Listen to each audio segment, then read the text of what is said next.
Hello and welcome back, dear students. A very good morning to all of you. Myself, C.A. Ronak Agarwal, and we will be reading chapter one, nature and purpose of business.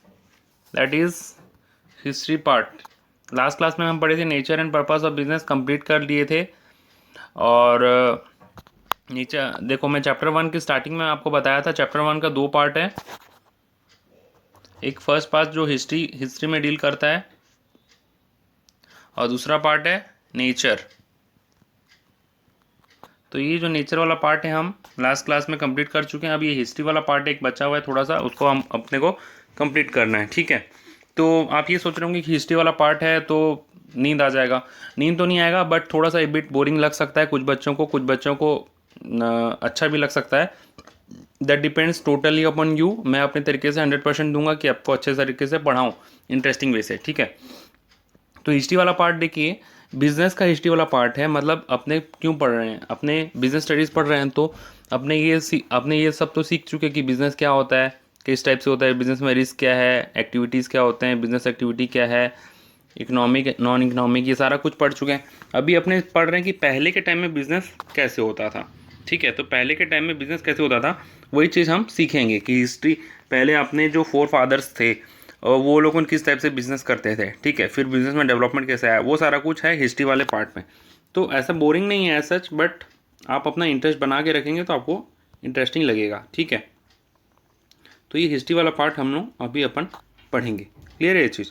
ठीक है, अब देखो सबसे पहले history वाले part में ये है,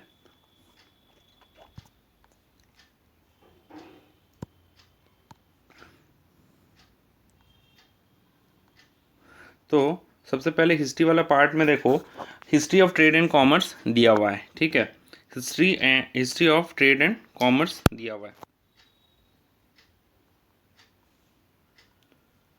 हिस्ट्री ऑफ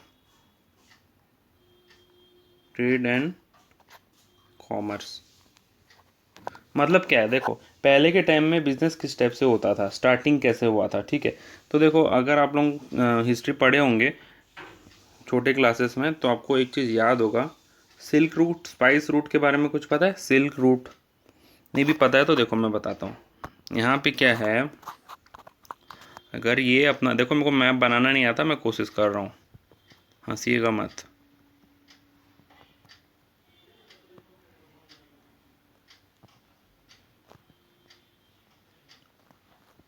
ठीक है, ये अगर इंडिया है तो इंडिया में दो रूट से ट्रेड होता था। ठीक है, तो हाँ, तो देखो दो रूट से ट्रेड होता था। एक नॉर्दर्न साइड से होता था। ठीक है, अब देखो नॉर्दर्न साइड से एक ट्रेड होता था, ये नॉर्दर्न साइड से, यहाँ से ये वाला एरिया से, ये ग्रीन वाला एरिया। ठीक है, और एक ट्रेड होता था ये, अब देखो डायरेक्शन पता है कि नहीं, डायरेक्शन लिख देता हूँ पहले, रुको। ये है नॉर्थ, एन लिख दिया हूँ, ये है ईस्ट, ये वेस्ट और ये साउथ। ठीक है, ये नॉर्थ इंडिया है, ये वाला ऊपर वाला हिस्सा, ये ईस्टर्न इंडिया, ये सदर्न इंडिया और ये वेस्टर्न इंडिया। ठीक है, तो नॉर्थ साइड से एक ट्रेड होता था ग्रीन लाइन से जो दिया हुआ है, और एक वेस्टर्न साइड से ट्रेड होता था, ये वेस्टर्न साइड से, इस साइड से ट्रेड एक तो होता था। ठीक है, तो ये जो नॉर्थ साइड से होता था इसको क्या बोलते थे, ये जो ट्रेड होता था इसको सिल्क रूट बोलते थे। ठीक है,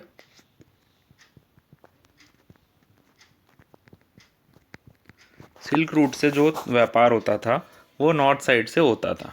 ठीक है, क्वेश्चन आ सकता है आपका एग्जाम में कि कौन कौन सा रूट से ट्रेड होता था, that is silk route and spice route. ठीक है, तो सिल्क रूट कौन से साइड, इंडिया के कौन से साइड से था, ऐसा करके क्वेश्चन फॉर्म हो सकता है। तो ये सिल्क रूट हो गया। दूसरा है स्पाइस रूट। स्पाइस रूट जो है ये ब्लू लाइन वाला एरिया है। ठीक है, ये जो ब्लू लाइन वाला एरिया है ये है स्पाइस रूट।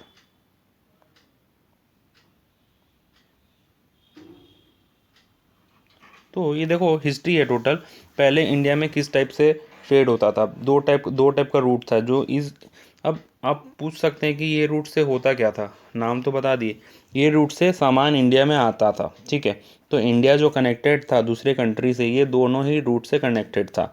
एक था सिल्क रूट, दूसरा है स्पाइस रूट, ठीक है। Spice route as the name suggest, इससे क्या आ सकता था, ट्रेड ऑफ स्पाइसेस आते थे यहाँ से, तो इसलिए इसका नाम पड़ा स्पाइस रूट, ठीक है। और सिल्क रूट में क्या होता था, सिल्क रूट में बाकी सारे मटेरियल, सिल्क रूट से बहुत सारे मटेरियल आते थे, ठीक है। और इसी से मतलब एक धीरे धीरे मतलब इंडिया एक ट्रेड सेंटर बना, जिससे कि अलग अलग रूट से सामान आता था।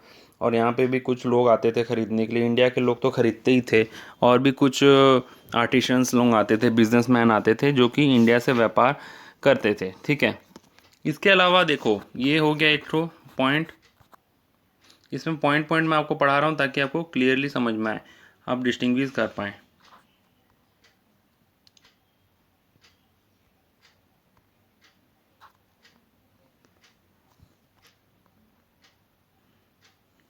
ये पहला point silk route spice route वाला पॉइंट आप कर लिए।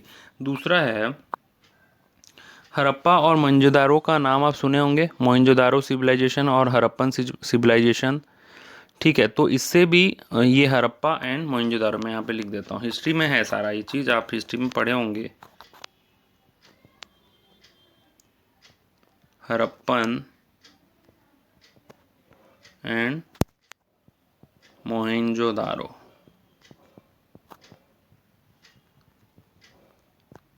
अरे तो मोहनजोदारो के ऊपर तो अभी मूवी भी आ गया ऋतिक रोशन का। तो उस ज़माने में सिविलाइजेशन कैसा था, और उस ज़माने में भी कॉमर्शियल एक्टिविटीज़ किए जाते थे, ट्रेड मतलब ट्रेड किया जाता था, ट्रेड इन गोल्ड वगैरह होता था, गोल्ड ट्रेडिंग होता था। और क्या होता था, मेटल्स वगैरह जितने हैं, गोल्ड, सिल्वर, कॉपर, ठीक है। तो उस ज़माने में मेटल्स का बहुत ज़्यादा अहमियत था, ठीक है। और ये जो ट्रेड होता था, ये ट्रेड ये कैसे होता था, लैंड रूट से होता था या फिर वाटर रूट से होता था।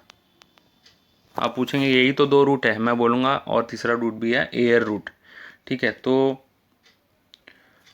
ये जो पुराने टाइम का बात है, तो इसमें हम हिस्ट्री ही पढ़ रहे हैं, तो इसमें इस टाइप से ट्रेड होता था वो लिखा हुआ है, ठीक है।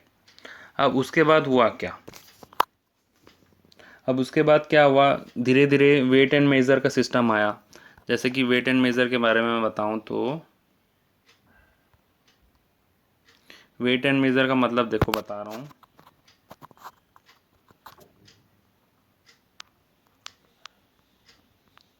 वेट एंड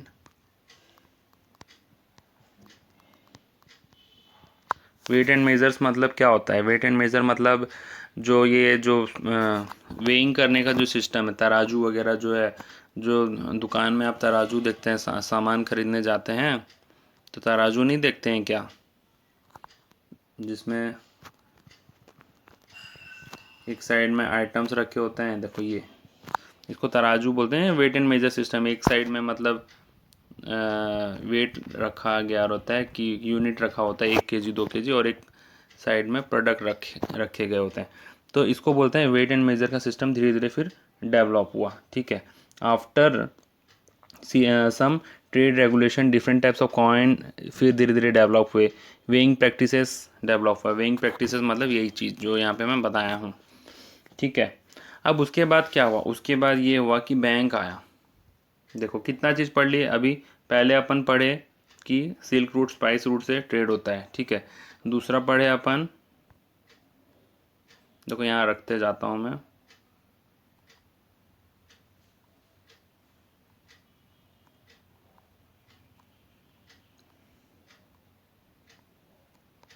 ये सिल्क रूट स्पाइस रूट के बारे में हम पढ़े पहले।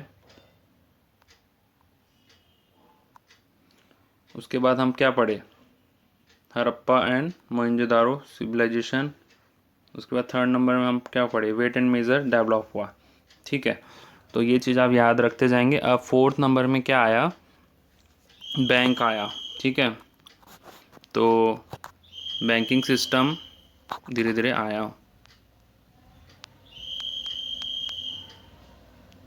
अब देखो नॉर्मल सा बात है, मैं बताया ही था आपको, बिजनेस में विदाउट बैंक बिजनेस चल सकता है क्या? नहीं चल सकता है, ठीक है। तो we need bank for transferring our payments and other money related issues, we need bank, right. तो बैंक आया धीरे धीरे, देखो पहले मेटल्स आए, मेटल्स के बाद कॉइन्स वगैरह इधर में आ गए थे, ठीक है। कॉइन्स वगैरह आ चुका था, कॉइन्स के बाद वेट एंड मेज़र आया, उसके बाद बैंक आया, ठीक है। जब बैंक आया तो तब क्या क्या हुआ देखो, लिखते जाता हूँ यहाँ पे। फर्स्ट है metal coin became medium of exchange, उसके बाद मेटल कॉइन आया, मेटल कॉइन से एक्सचेंज हुआ, ठीक है। एक्सचेंज चालू हुआ, मतलब पहले तो क्या है, बार्टर सिस्टम चलता था ना। आप बोलेंगे बार्टर सिस्टम, मैं बताता हूँ बार्टर सिस्टम मतलब क्या है। पहले के ज़माने में ये कॉइन्स वगैरह कुछ नहीं होते थे, कॉइन्स वगैरह तो बाद में आए, ठीक है। मीडियम ऑफ एक्सचेंज बाद में बने, उससे पहले बार्टर था। बार्टर मतलब जैसे आप हैं शुगर के होलसेलर और मैं हूँ वीट का होलसेलर, ठीक है।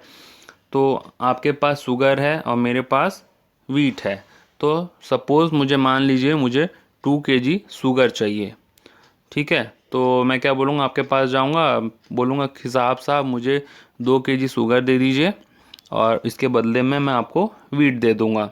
तो फिर आप बोलोगे ठीक है। तो मैं बोलूँगा कि कितना वीट दूँ, तो आप बोलोगे ठीक है 2 kg ही दे दो। तो मैं बोलूँगा ठीक है, आप मुझे 2 kg शुगर दे दीजिए, मैं आपको 2 kg वीट दे दूँगा। तो एक एक्सचेंज होता था उस वक्त, जिसको बोलते थे बार्टर सिस्टम, ठीक है। लेकिन उस वक्त कॉइन्स वगैरह नहीं निकले थे, तो फिर धीरे धीरे कॉइन्स निकले, मेटल कॉइन्स। अब फिर लोग ने डिसाइड किया कि मेटल कॉइन को एज ए एक्सचेंज हम यूज़ करें, ठीक है। मतलब जैसे कि मुझे 2 kg शुगर चाहिए, तो मैं आपके पास 2 kg शुगर लेने के बाद मैं आपसे पूछा कि कितना कॉइन दूं, तो आप बोलेंगे कि मुझे 5 कॉइन दीजिए। तो वो एक्सचेंज के फॉर्म में फिर उसके बाद यूज़ हुआ। क्लियर है ये चीज़? तो इसी को बोलते हैं हम medium of exchange. Metal coin became medium of exchange, ठीक है। सेकंड नंबर पॉइंट पढ़ने से पहले मैं आपको बता दूं कि हुंडी क्या होता है।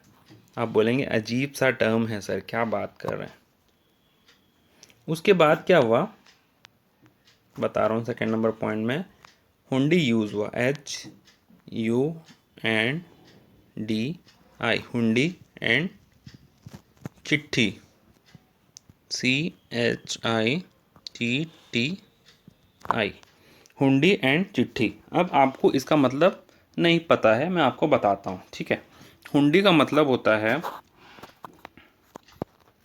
हुंडी का मतलब होता है बिल्स ऑफ एक्सचेंज, BOE मतलब बिल्स ऑफ एक्सचेंज। ये चैप्टर आप अकाउंट्स में पढ़ेंगे, ठीक है। अभी मैं अपने शॉर्टकट में बता देता हूँ आपको हुंडी का मतलब क्या होता है, ठीक है। हुंडी का मतलब होता है जैसे कि मेरा नाम है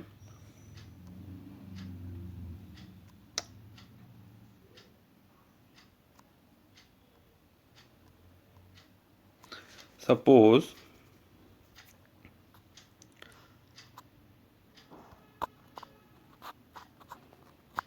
मेरा नाम है मिस्टर R और मैंने आपसे 100 रुपये लिए हुए हैं। आपका नाम है X, ठीक है। तो मैं आपको एक लेटर लिख करके दूंगा,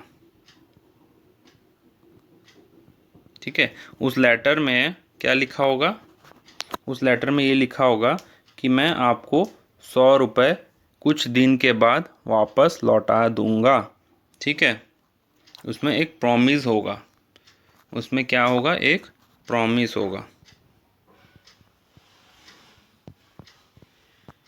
एक प्रॉमिस होगा। और प्रॉमिस को हम किस में लिखेंगे, एक लेटर के फॉर्म में हम लिखेंगे।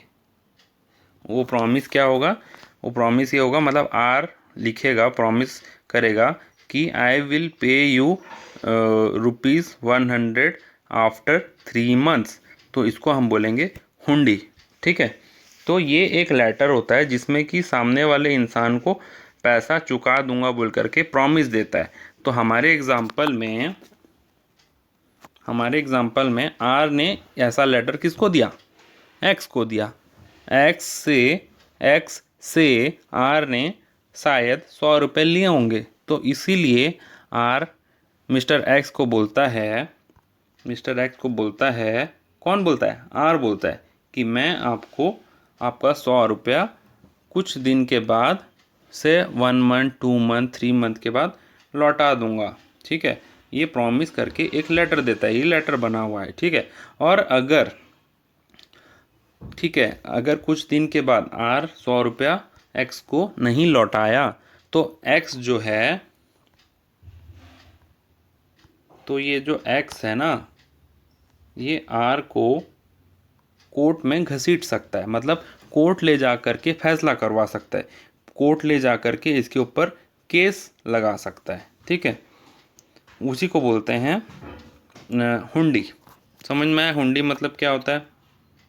हुंडी मतलब समझ में आया होगा आई थिंक। ये हुंडी का मतलब यही है, ये हुंडी, जिसको कि बिल्स ऑफ एक्सचेंज के नाम से भी जानते हैं। आप अकाउंट्स में पढ़ेंगे बिल्स ऑफ एक्सचेंज, और बिल्स ऑफ एक्सचेंज मतलब हुंडी भी होता है, और हुंडी का मतलब मैं आपको समझा चुका हूँ। क्लियर है? ठीक है, ठीक है। दूसरा टर्म क्या है? चिट्ठी। चिट्ठी मतलब नॉर्मल लेटर। चिट्ठी मतलब जो नॉर्मल लेटर जो आप भी यूज़ किए होंगे कभी ना कभी अपने फ्रेंड को देने के लिए, फ्रेंड हो या जो भी हो, उनको चिट्ठी देने के लिए यूज़ किए होंगे और उसका मतलब होता है चिट्ठी, मतलब नॉर्मल कोई भी चीज़ बाइंग एंड सेलिंग के लिए एक डॉक्यूमेंट यूज़ होता है, उसको बोलते हैं चिट्ठी। चिट्ठी मतलब नॉर्मल लेटर होता है। ठीक है, तो पहला पॉइंट क्या था? मेटल कॉइन से एक्सचेंज किया गया। दूसरा है हुंडी एंड चिट्ठी यूज़ किया गया। अब मैं इसको छोटा कर देता हूँ।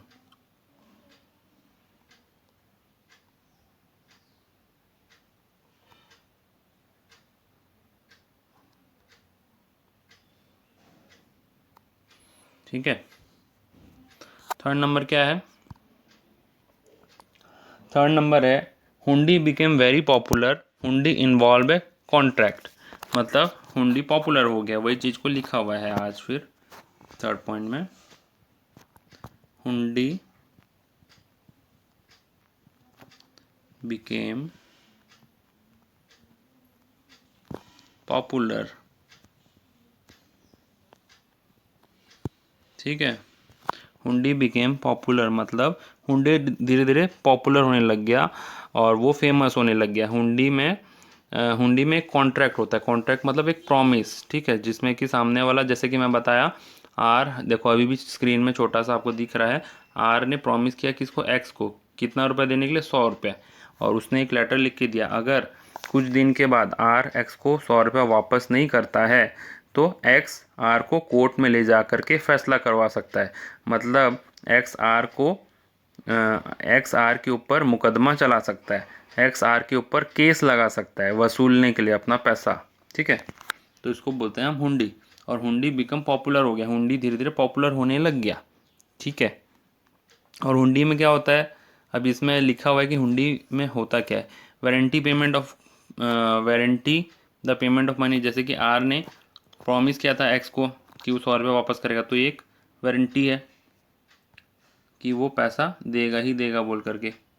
जैसे कि यहाँ पे आर ने एक्स को पैसा वापस दूंगा बोल के एक गारंटी दिया था। सेकंड है could B transport through valid negotiation. अब देखो ये आपके लिए नया चीज़ है, बता देता हूँ। देखो देखो, कुड बी ट्रांसफर्ड। अब जैसे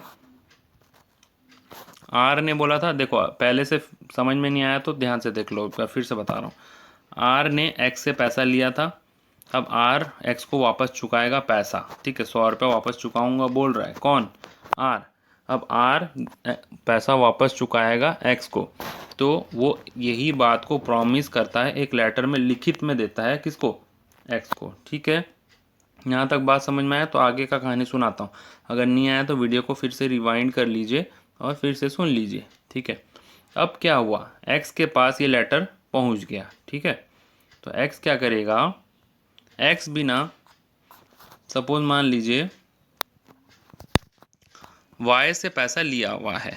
ठीक है, वाई एक और इंसान है जिससे कौन पैसा लिया हुआ है?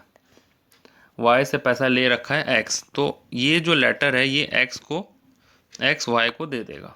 ठीक है, मतलब क्या करेगा, एक्स जो ये लेटर जो एक्स के पास है ना, एक्स के पास जो ये लेटर है, ये एक्स ये लेटर वाई को दे देगा।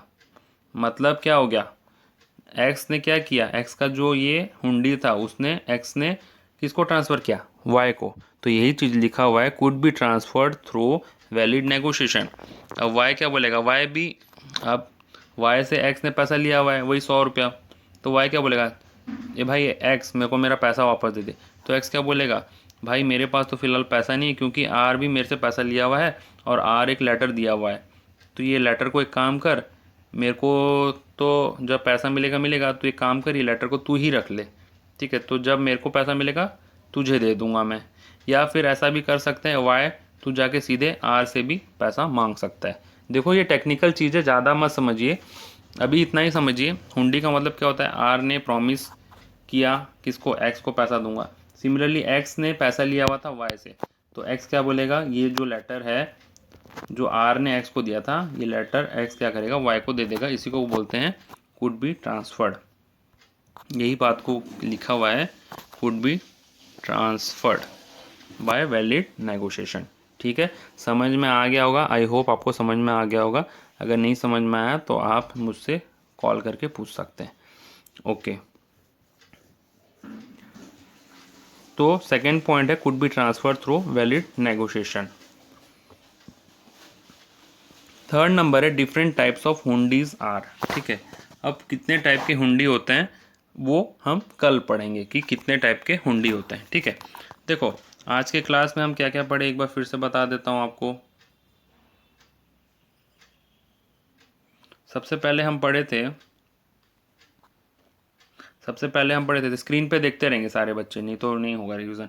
Chapter 1 nature and purpose of business का हिस्ट्री पार्ट हम पढ़ रहे थे। हिस्ट्री पार्ट में हमने सबसे पहले पढ़े कि कौन कौन से रूट से ट्रेड होता है। एक होता है सिल्क रूट, दूसरा होता है स्पाइस रूट। ठीक है, इंडिया में देखो कौन कौन से रूट से ट्रेड होता था, सिल्क रूट, दूसरा स्पाइस रूट। स्पाइस रूट से क्या आता था, मसाले वगैरह आते थे, और सिल्क रूट से अदर चीज़ें आते थे। उसके बाद हम पढ़े थे हड़प्पन एंड मोहनजोदारो सिविलाइजेशन के बारे में, जो कि इंडिया में हुआ था कोई ज़माने पहले, और इस सिविलाइजेशन से ट्रेड एक्टिविटी भी होता था। क्या क्या चीज़ का ट्रेड होता था, गोल्ड, सिल्वर, कॉपर और कॉइन्स वगैरह भी इंट्रोड्यूस हो चुके थे। ठीक है, और ट्रेड कौन से रूट से होता था, लैंड रूट या वाटर रूट, क्योंकि एयर रूट उस वक्त नहीं था। थर्ड चीज़ हमने पढ़ा, वेट एंड मेज़र का सिस्टम डेवलप हुआ धीरे धीरे। उसके बाद क्या हुआ, उसके बाद बैंक आया। बैंक आने के बाद क्या हुआ, मेटल कॉइन से एक्सचेंज होना शुरू हो गया, क्योंकि पहले बार्टर सिस्टम होता था।